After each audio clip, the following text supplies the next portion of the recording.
में जन्म लिया, जिनकी शौर्य गाथाएं आज भी हमारे नसों में रक्त बनकर दौड़ रही है। वो अद्भुत स्त्रियां हैं जो अगर हाथ में कलम उठा ले तो वेदों की रचना रच दे, और अगर तलवार उठा ले तो धरती का मानचित्र बदल दे। आज हम उस वीर रानी की कहानी सुनेंगे जिसने आने वाली कई सदियों के लिए स्त्रियों को श्रद्धा और शौर्य के परम शिखर पर बिठा दिया। आज हम सुनेंगे और देखेंगे कहानी मणिकर्णिका की, जो इतिहास में रानी लक्ष्मीबाई के नाम से अमर हुई।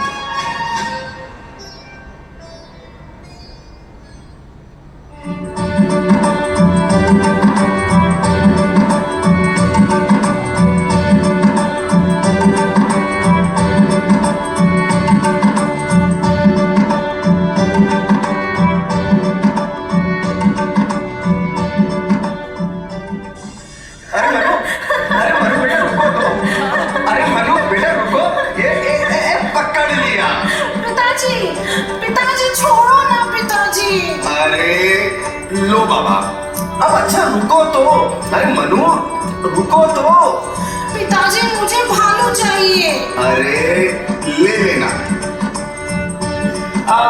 नंदू, ये बच्ची के साथ कौन है? मैं क्या जानूं, पर है ब्राह्मण। मुझे तो लगता है हाँ, ये मोरोपंत तांबे हैं, पर ये काशी में क्या कर रहा है?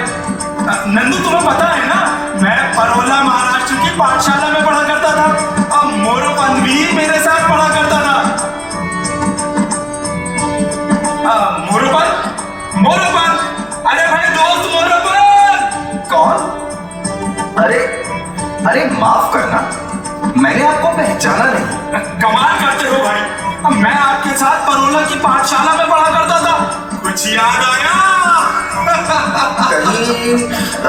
कहीं आप नामदेव तो नहीं? हाँ, नामदेव। अरे नामदेव।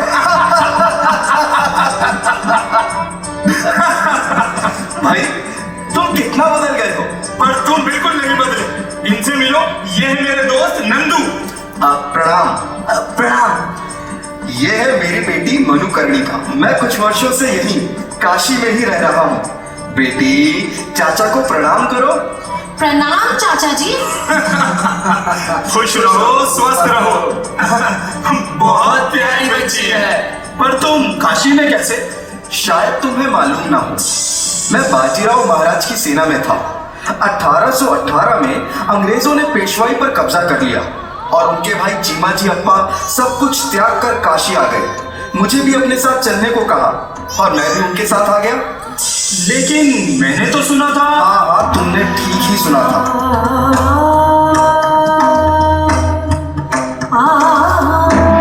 पिछले महीने मुझ पर बहुत बड़ा पहाड़ टूट पड़ा। तुम पर पहाड़ टूट पड़ा? मेरे स्वामी चीमाजी अप्पा स्वर्ग सिधारे सो सिधारे, लेकिन मेरी धर्मपत्नी भगीरथी बाई भी स्वर्ग सिधार गई। मतलब इस बच्ची की माँ? अब मैं ही इसकी माँ हूँ और मैं ही इसका पिता। मतलब आप पुणे जाएंगे? हाँ भाई, 2-4 दिन में पुणे की यात्रा पर जाने का विचार है। हाँ तो बेटी, पुणे जा रही हो? हाँ, जा तो रही हूँ। रास्ते में जंगल, पहाड़, शेर, भालू मिलेंगे तो डरोगी तो नहीं? अच्छा, तो क्या मैं आपको डरपोक दिखाई देती हूँ? तुम तो बहुत बहादुर हो।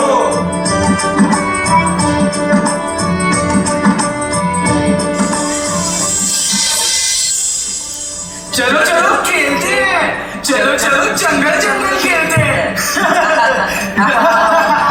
अरे तुम कौन हो? मैं मनु हूँ। तुम बताओ तुम कौन हो?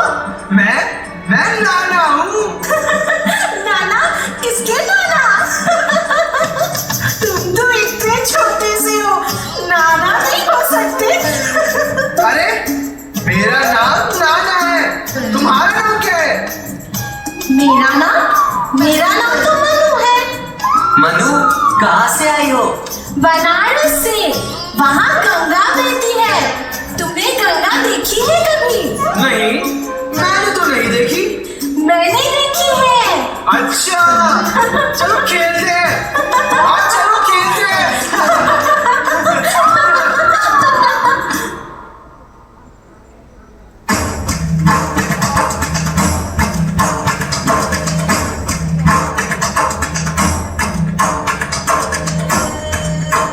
मोरोपंत, जी महाराज। तुमने ठीक किया जो काशी से यहाँ चले आए। यहाँ तुम्हारी बेटी मनु की देखभाल भी ठीक से होगी। बड़ी प्यारी बच्ची है। आपकी कृपा है महाराज, आपने मुझे सेवा का मौका दिया। देखिए मनु आते ही बच्चों के साथ कैसे घुल मिल गई है। कल से तुम्हारी बेटी मनु की पढ़ाई का इंतजाम कर दिया जाएगा। ये दोनों बच्चे नाना साहब और राव साहब, हमने इन्हें गोद लिया है। अब इनके साथ मनु भी पढ़ा करेगी। सब आपका उपकार है महाराज। उपकार क्या सा मोरोपंत, कल से मनु फारसी और मराठी भी पढ़ेगी और शाम को तलवारबाजी और घुड़सवारी सीखेगी। परंतु महाराज, लड़की को तलवारबाजी और घुड़सवारी। देश पर संकट है। अंग्रेजों की मनमानी अब बढ़ती ही जा रही है। अब समय आ गया है कि लड़कियों को भी युद्ध विद्या का ज्ञान होना चाहिए। आप जैसा ठीक समझे महाराज। आयुष्मान भव। मनु बेटा, जरा अपना हाथ दिखाना। महाराज, आप ज्योतिष विद्या भी जानते हैं। मोरोपंत, तुम्हारी पुत्री कोई साधारण कन्या नहीं है। इसके भाग्य में रानी बनना लिखा है, रानी बनना लिखा है, रानी बनना लिखा। महाराज, आप एक गरीब ब्राह्मण से ठिठोली कर रहे हैं। मोरोपंत, मैं झूठा हो सकता हूं पर मेरा ज्योतिष कभी नहीं।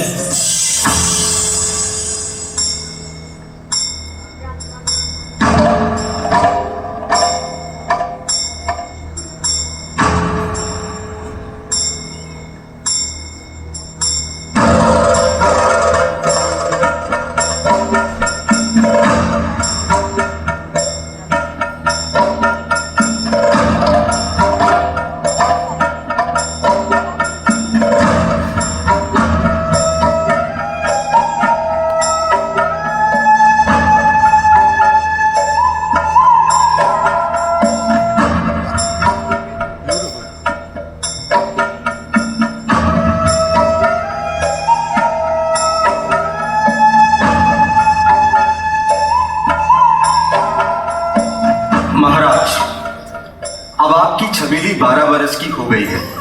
अगर आपकी निगाह में कोई वर हो तो अपनी छबीली का ध्यान रखिएगा। क्यों नहीं, कल झांसी रियासत के राज पंडित हमारे पास आए थे। वो भी किसी कन्या के बारे में बात कर रहे थे। उनसे बुलाकर पूछते हैं। हाँ हाँ महाराज, बुलवाएं। कोई है? जी महाराज। झांसी के राज पंडित को बुलाया जाए। जी महाराज। तो पंडित जी, झांसी छोड़ पुणे में कन्या ढूंढने? महाराज, महाराज मराठी ब्राह्मण है ना, इसलिए कन्या की खोज करने यहाँ आए हैं। आपको किस तरह की कन्या की तलाश है? महाराज, अपनी मनु भी तो कराड़े ब्राह्मण है। कौन मनु? किस परिवार से है उसके पिता? सारे प्रश्नों का उत्तर अभी पा जाओगे। पहले ये तो बताओ कि गंगाधर राव की आयु क्या है? मुझे लगता है आयु तो क्या है महाराज? अरे पुरुषों की कोई आयु देखी जाती है? परंतु महाराज, अपनी मनु तो केवल 12 वर्ष की है। मोरोपंत, धैर्य से काम लो। तुम्हें याद है मैंने उसका हाथ देखकर क्या कहा था? मैं आज ही गंगाधर राव को विवाह के लिए चिट्ठी लिखता हूं। सब मुझ पर छोड़ दो। जी महाराज। महाराज की जय हो।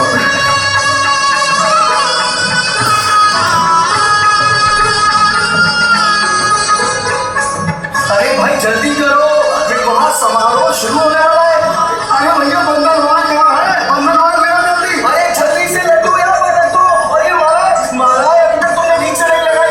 अरे जल्दी जल्दी करो भैया, बड़ा विलंब हो रहा है।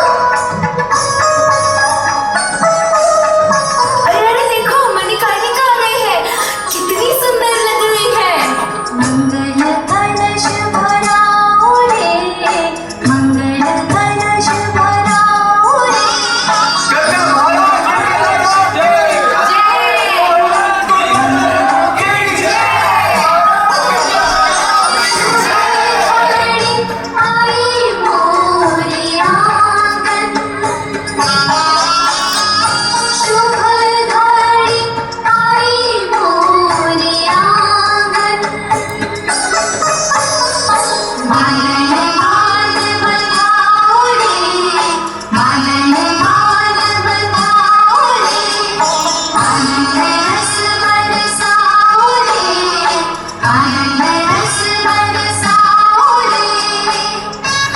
कन्या को बुलाइए। मंगलम भगवान विष्णु मंगलम गणपति मंगलम पुंडरीकाक्षाय मंगलाय तनवाली। अब महाराज सिंदूर लगाइए। इसी तरह विवाह कार्य संपन्न हुआ। कन्या अपना नाम ले। मणिकर्णिका। मणिकर्णिका, ये तो बहुत ही कठिन नाम है। महाराज, महारानी पूरी लक्ष्मी है, लक्ष्मी। इसलिए आज से इनका नाम हुआ महारानी लक्ष्मीबाई। महारानी लक्ष्मीबाई की।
जन्म के कुछ दिन बाद ही दामोदर राव की मृत्यु हो गई और पूरी झांसी शोक में डूब गई। गंगाधर राव की तबीयत भी ठीक नहीं रहती थी। उनका मन भारी दुख से भर गया था।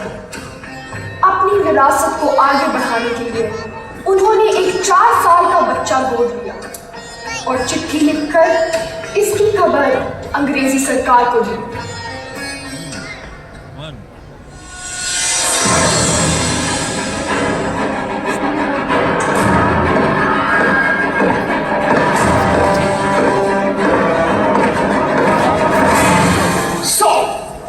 हमें खबर मिला है झांसी का रूलर गंगाधर राव बहुत बीमार है।